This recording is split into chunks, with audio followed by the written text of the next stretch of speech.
our staff members. And her paper had to be, what is a social worker? So she decided to chase me around for about a month to just kind of see what a social work does. I forewarned her I'm not typical in a lot of ways. But what I was curious about is what her findings were. And her basic conclusion was, a social worker is whatever your experience of that person is. You help them get transportation, you help them get through elementary school, you help them get their child through elementary school, you help them with their marital conflicts. I worked in an emergency room for 4 years. I taught young residents how to tell a family member that their loved one expired.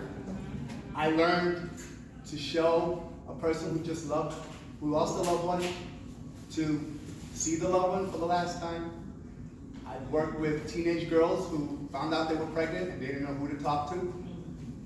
And working in schools is kind of I think it's probably the best place where we pull what we do. It's the core of what we do.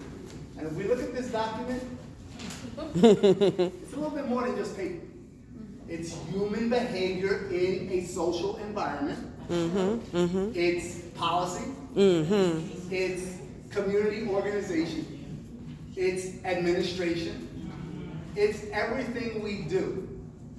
And I don't want anybody here to forget what our role is. And our role is to take this document, and the obvious, it's paper, it's a folder, and it's clips. But what we do that's different than every other discipline is we pull it together. We make it real for the parent, we make it real for the child, we make it real for OSE, because the further away they're from us, the less they see what we're actually doing. We make it real for principals. We make it real for assistant superintendents. And probably the best compliment I ever received as a social worker was from an attendance counselor who sat and watched me work for 2 years. And what he said was, if I ever had a child in special ed, I would want you to be their social worker. And that's the type of stuff that we get a lot of, and we take it for granted. And I don't want anybody in this room to take for granted what you do. My 37 years has taught me a lot. What it's taught me is, number one, to pray. Because no matter how many rules and how many signatures and how many freaking red dots we get, we still gotta pray. Number two, as important as helping kids are, at this point in my career, convenience and efficiency is very important. I like having good parking in the morning. I like living close to home. Working. I like having a team that doesn't change every year. Yes. Because it takes time for teams to happen. And we gotta look out for each other. Because at the end of the day, it's the child study team. It's not the LD, the social worker. And we bring it together. We bring it together. LDs are teachers. Speech language specialists and speech language specialists. Psychologists have a different framework. We're come together as mental health practitioners. But what's unique to us is we bring it together.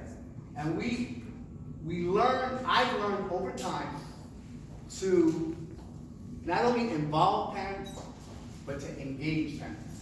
Because we can involve people in a lot of things. But when you engage them, and when you see them struggle through second grade, third grade, fourth grade, fifth grade, when you learn how to involve and engage your administrators, I'm here for a reason. We're here to help you stay out of trouble, to keep legality here, to keep your administrators off your case. And when we get that trust, and we become, like many of us have, a part of the fabric of our buildings, that's what social work's all about. So I appreciate everybody in this room. It's rare we're in meetings together because we're our own discipline, but we represent each other in each of the 60 schools we have. So I thank you all for today, and I thank you for the opportunity to talk a little bit. Thank you.